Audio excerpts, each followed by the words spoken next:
నకిలీ విత్తనాల పట్ల రైతులు అప్రమత్తంగా ఉండాలని పిలుపునిచ్చారు ఆదిలాబాద్ జిల్లా ఎస్పీ అఖిల్ మహాజన్. అమాయక రైతులకు నకిలీ విత్తనాలు అంటగట్టే వారిపై కఠిన చర్యలు తీసుకుంటామని, అవసరమైతే పీడీ యాక్ట్ నమోదు చేస్తామని ఆయన హెచ్చరించారు. ప్రస్తుతం ఖరీఫ్ సీజన్ ప్రారంభం కాబోతున్న నేపథ్యంలో రైతులు అప్రమత్తంగా ఉండాలని అన్నారు. వ్యవసాయ అధికారుల సూచనలు పాటిస్తూ లైసెన్స్ కలిగి ఉన్న దుకాణాల్లోనే విత్తనాలు కొనుగోలు చేసి రసీదు తీసుకోవాలని సూచించారు. ఇటీవలే బేల, సిరికొండ మండలాలతో పాటు ఉట్నూరు ఏజెన్సీల్లో నకిలీ విత్తనాల రాకెట్ గుట్టురట్టు చేశామని తెలిపారు.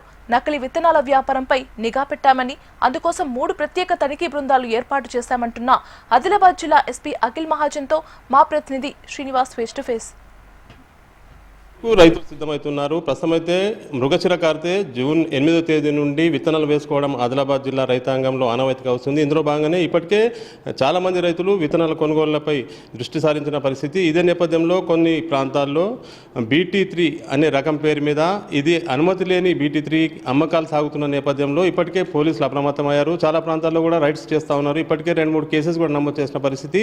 BT విత్తనాలను అడ్డుకునేందుకు ఎటువంటి చర్యలు తీసుకుంటున్నారని మనతో మాట్లాడేందుకు ఎస్పీ గారు ఉన్నారు. సార్ చెప్పండి, BT3 అనేది చాలా కొంత వైరల్ అవుతా ఉంది. ఆదివాసీ ప్రాంతాలను టార్గెట్ చేస్తూ ఉన్నారు. ఏం చేయబోతున్నారు?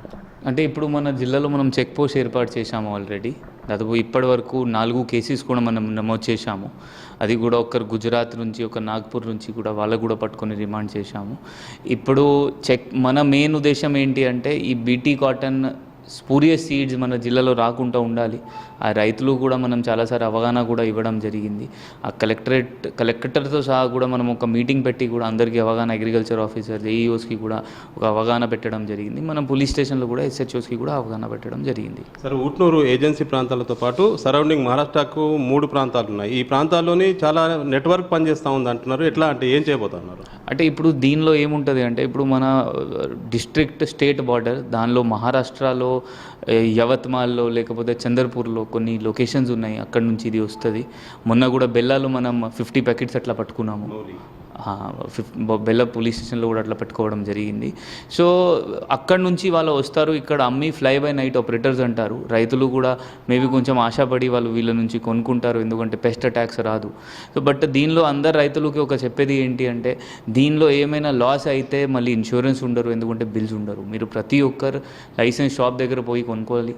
కాకుండా ఏమైనా భూమికి దీనికి ఇఫెక్ట్స్ తర్వాత తెలిసిపోతుంది. ఇప్పుడు 10 సంవత్సరం వాడుకున్న తర్వాత ఇప్పుడు కూడా చాలామంది రైతులు నాకు కలిసినప్పుడు చెప్తారు, సార్ అప్పుడు వాడుకున్నాము, ఇప్పుడు మొత్తం ఫర్టిలిటీ పోయింది ల్యాండ్ది, ఇప్పుడు మొత్తం ఏం ఫర్టిలిటీ పోయిన వల్ల ఏం మంచి క్రాప్ కూడా రావట్లేదు. కాకుండా ఈ క్యాన్సర్ లాగా రోగాలు కూడా ఈ BT వల్ల రావడం అవకాశాలు ఉంటాయి. అందువల్ల గవర్నమెంట్ అది బ్యాన్ చేసింది, ఏం అనుమతి ఇప్పటివరకు ఇవ్వలేదు.